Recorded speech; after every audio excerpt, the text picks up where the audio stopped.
Le film commence à Paris avec Élise, qui se rend dans un café où la police la surveille discrètement depuis une voiture proche ainsi que les clients du café. Un jeune homme remet rapidement une lettre à Élise avant de partir. La police analyse les caméras et identifie l'expéditeur comme étant Alexandre. Ils se divisent en deux équipes, l'une intercepte le jeune homme, tandis que l'autre surveille Élise.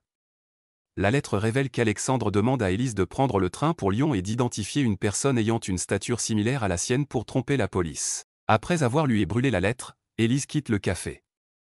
La police récupère les restes de la lettre pour les analyser en laboratoire et informe l'inspecteur John en Angleterre.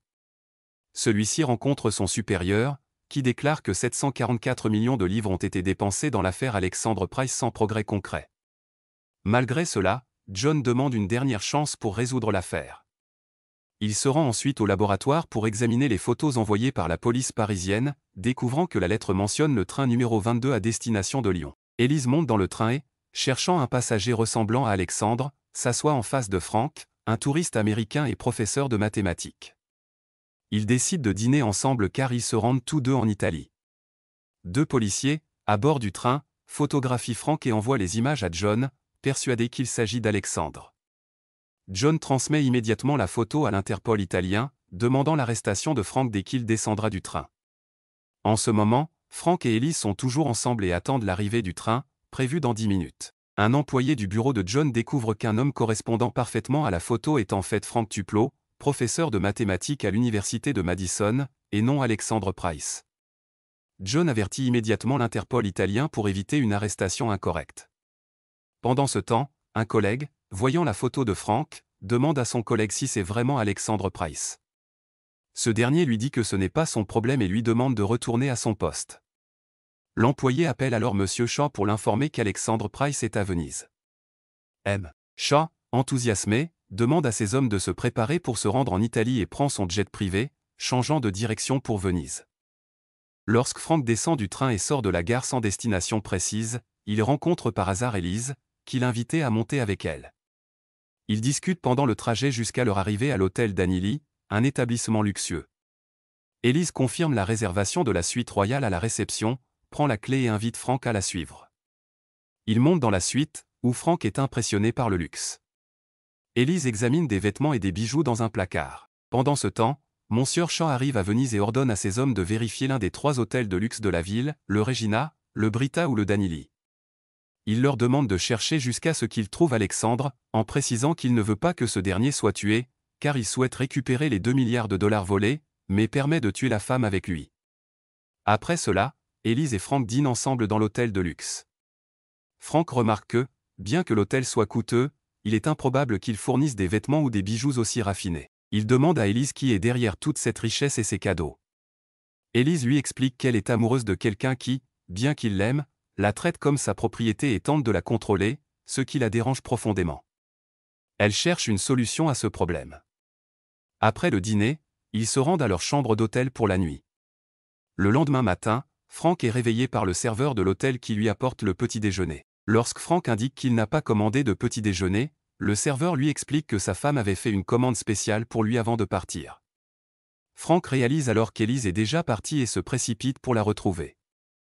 Peu après, Frank est confronté à des hommes armés qui le menacent. Il se barricade dans sa chambre et essaie de contacter la réception, mais sans succès. Il monte sur le toit, poursuivi par ses assaillants. Lorsqu'un homme tente de lui tirer dessus, un autre l'arrête, précisant que le chef a ordonné qu'il ne soit pas tué. Frank continue de fuir, Élise le voit et essaie de l'appeler mais en vain. Frank tombe finalement du toit et pousse un policier dans l'eau, ce dernier demande de l'aide, déclarant qu'un Américain l'a attaqué. La police arrive rapidement et arrête Frank. Plus tard, au poste de police, un inspecteur tente de vérifier si Frank est bien Alexandre. Frank raconte toute son histoire depuis sa rencontre avec Élise jusqu'à présent et demande l'aide de l'ambassade américaine ou de l'Interpol, affirmant qu'il n'a rien fait de mal. L'inspecteur le rassure, lui promettant qu'il s'occupera de tout. Frank est ensuite mis en cellule avec un autre détenu. Peu après, l'inspecteur revient pour lui dire qu'ils doivent partir immédiatement. Frank, inquiet, demande où ils vont, et l'inspecteur répond qu'il le découvrira en route.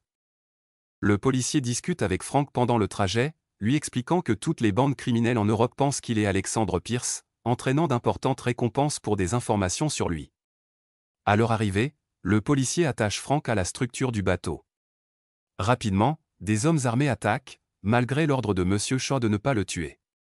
Il se concentre plutôt sur Elise. Frank parvient à manipuler le bateau avec ses pieds, renverse un assaillant et le noie, tandis qu'un autre essaie de l'attraper. Elise intervient, ce qui permet à Frank de se libérer et de repousser l'agresseur. Monsieur Shaw, furieux de l'échec de l'opération, ordonne l'exécution de l'homme responsable et exige que ces hommes intensifient leurs efforts pour capturer Alexandre Pierce. Elise, de son côté, libère Frank et lui indique que le propriétaire du bateau est probablement dans un café avec une mallette pleine d'euros. Elle l'avertit de rester prudent et de la contacter à son retour en Amérique, en lui ayant préparé tout ce dont il pourrait avoir besoin. Frank est surpris par le contenu de la mallette. Plus tard, Elise entre dans un lieu secret, se présente comme l'agent Elise Ward et fournit son numéro d'identification. Elle rencontre John, lui promettant qu'elle capturera Alexandre Pierce cette fois-ci, et précise qu'il sera à une fête ce soir. John demande à Elise de porter des micros pour surveiller Alexandre. Lors de la fête, Elise rencontre John et ses hommes, qui surveillent l'événement. Elle discute avec un jeune homme que l'on croit être Alexandre, mais Elise confirme que ce n'est pas lui. Après avoir quitté le jeune homme, quelqu'un lui laisse une lettre sur le table et s'enfuit rapidement. Elise le poursuit en courant, et John ordonne une arrestation immédiate. Elise retrouve finalement Frank, qui l'invitait à danser et qui lui confie qu'il ne peut pas vivre sans elle, c'est pour ça qu'il n'a pas pu partir. Alors qu'il danse, Elise lui explique qu'elle n'a pas de sentiments pour lui et qu'il doit oublier ses émotions, révélant que cette étape faisait simplement partie de l'opération, maintenant terminée. Elise quitte l'hôtel et prend un bateau, en indiquant l'adresse mentionnée dans la lettre. John réalise qu'elle veut que l'adresse soit localisée pour déterminer le lieu exact et demande aux forces de police de se déplacer immédiatement, avec des tireurs d'élite positionnés dans le bâtiment en face de l'adresse fournie.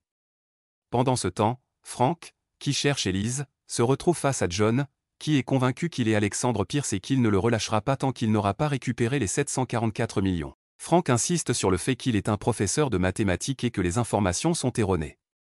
John répond que, avec les milliards volés aux mafias et gangs, Alexandre peut facilement changer d'apparence et payer n'importe qui. Elise arrive à l'adresse, les tireurs se positionnent, et Monsieur Shaw et ses hommes arrivent sur place, mais ce n'est pas Alexandre. Shaw explique à Elise que son prétendu petit ami lui a coûté beaucoup d'argent, qu'il le considérait comme un fils avant qu'il ne le vole et ne s'enfuit. Shaw menace Elise avec un couteau, la menaçant de mort si elle ne révèle pas où se trouve le coffre. John et Frank observent la scène. Frank insiste pour intervenir pour sauver Elise.